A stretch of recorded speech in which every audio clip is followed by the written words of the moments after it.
उस दिन देर रात मेरी आंख खुली। रात के तकरीबन 3 बजे थे। गंगा का नाम सुन मेरी रातों की नींद उड़ गई थी। मैंने अपने जेब से बीड़ी निकाली और बरामदे में खड़ा हुए सोच रहा था कि तभी मुझे किसी के वहां होने का एहसास हुआ। मैंने पीछे मुड़कर देखा तो कोई नहीं था। मैं फिर एक बार बीड़ी की कश लेने लगा कि तभी मुझे एक हलचल सुनाई दी।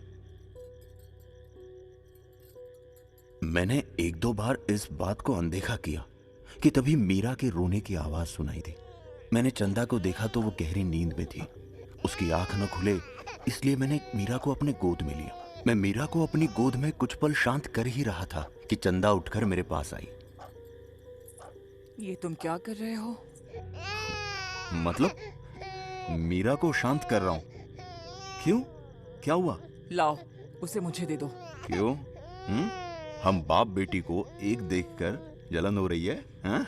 ऐसी कोई बात नहीं है, तुम लाओ उसे।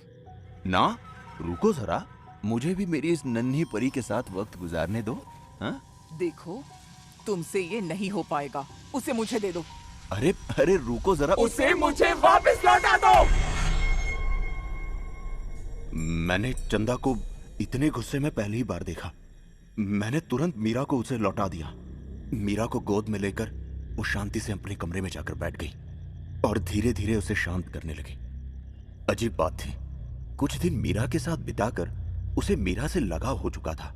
मैं ये देखकर खुश था, पर मेरी आंखों के सामने जो था वो बस मेरा एक वहम था। उस रात के बाद चंदा की हर बात मुझे थोड़ी अजीब महसूस होने लगी।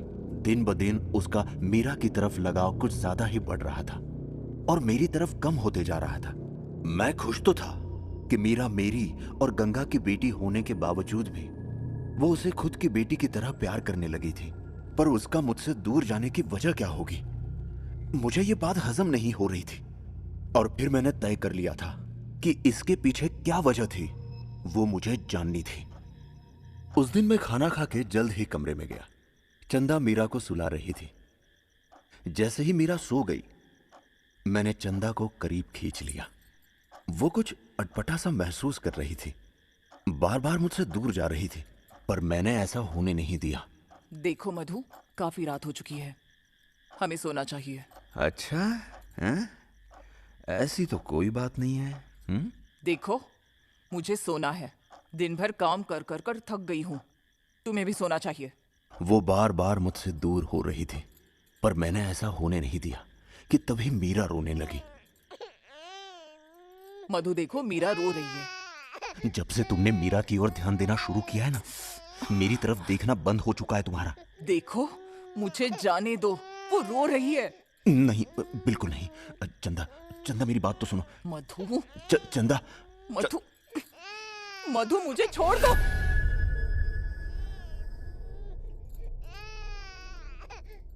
चंदा के लाख बोलने के बावजूद भी जब मैंने उसकी बात नहीं मानी, वो मुझे पीछे धकेल कर मीरा के पास चली गई। मुझे गुस्सा आ गया था। मैं उसकी तरफ पीठ करके खड़ा था। उसने मीरा को उठाया और लोरी सुनाने लगी। वो पीछे से गाना गुनगुना रही थी, लेकिन जैसे ही उसने वो गाना गुनगुनाना शुरू किया, मेरे रोंगटे खड़े हो गए।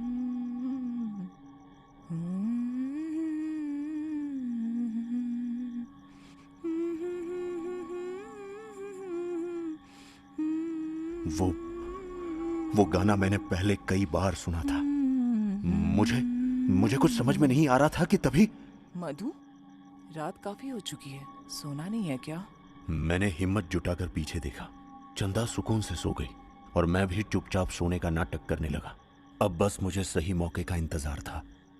जैसे ही चंदा गहरी नींद में सो गई, मौका देखकर मैंने मीरा को वहां से उठाया और कमरे से भागने लगा। मैं डर गया था। मेरे दिमाग में बस देव की ही बात घूम रही थी। जैसे ही मैं घर के बाहर निकला और घुटने के बल बैठ गया, मेरी सांसें तेज हो चुकी थी। मैं हांफने लगा था कि तभी मुझे आवाज सुनाई दी।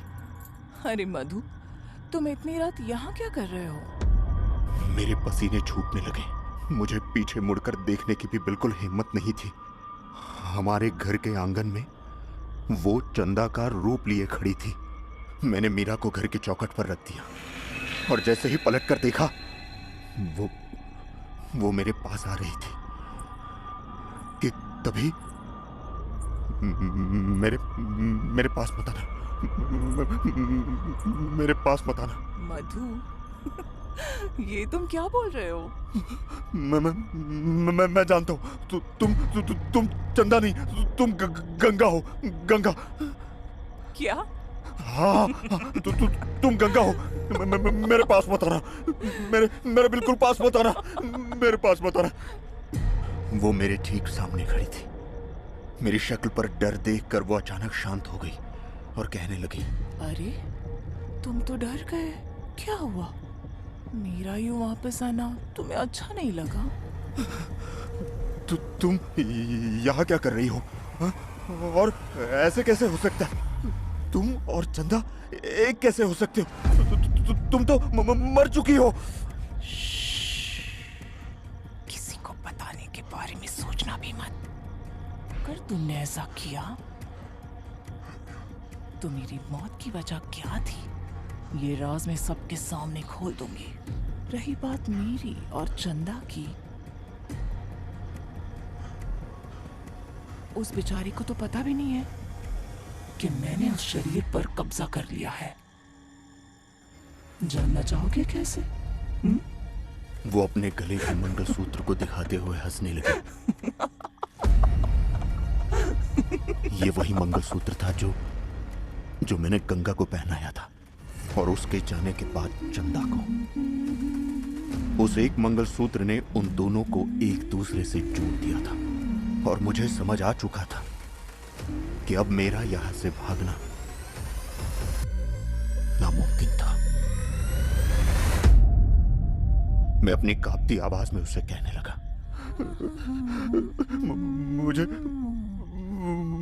मुझे माफ कर दो। हाँ? मुझसे गलती हुई, मुझे माफ कर दो। मेरी इस बात पर वो जोर जोर से हंसने लगी। देखो मैं जानता हूँ कि मैं माफी के लायक नहीं हूँ, पर फिर भी मेरे लिए नहीं, हमारी बेटी के लिए, उसके लिए तो मुझे छोड़ दो। हाँ? मेरे जाने के बाद उसका क्या होगा? हाँ? जरा सोचो। जैसे ही मैंने मीरा का जिक्र किया, तेज हवाएं शुरू होने लगी, जैसे मानो कोई तूफान आ रहा हो।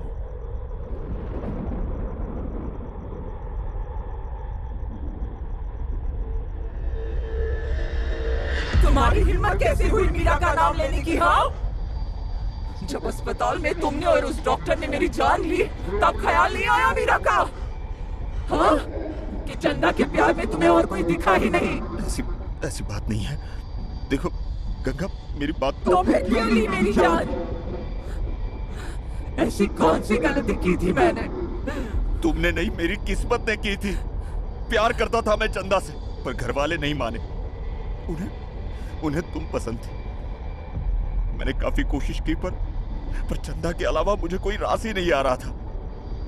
ऊपर से तुम मां बनने वाली थी। उस दिन अस्पताल में तुम्हारी हालत काफी खराब थी, पर तुम बच गई।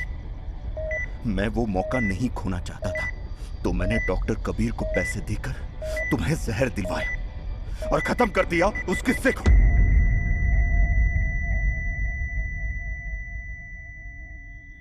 हाँ?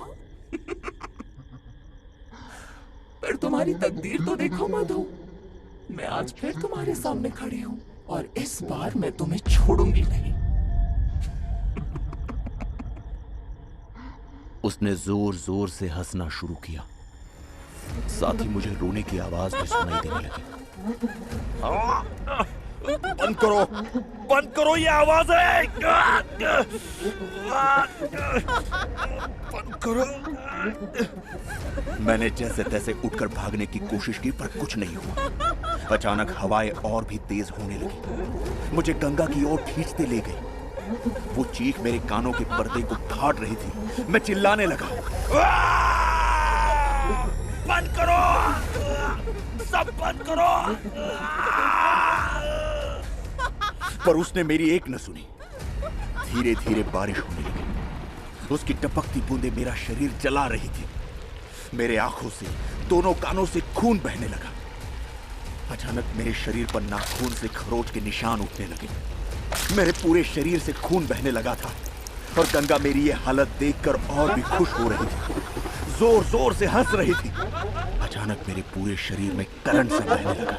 मेरे हाथ, पांव, मुंह अकड़ने लगे और मैं बस वहां तड़पते हुए राह देख रहा था कि अब मेरा मौत से सामना होगा। पर ऐसा हो नहीं रहा था। मेरा दर्द बस बढ़ते जा रहा था, लेकिन अचानक से सब रुक गया। बारिश, हवा सब रुक गई और गंगा मीरा को उठाकर वहां से जाने लगी। जैसे ही वो अंदर गई, मेरे सारे जख्मों के निशान अपने आप भरने लगे, पर मेरा शरीर पूरी तरह से अकड़ सा गया था। मुझे कुछ समझ नहीं आ रहा था।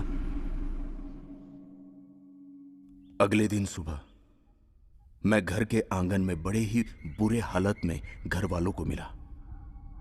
कुछ समझ नहीं आ रहा था। उन्होंने मुझे डॉक्टर को दिखाया।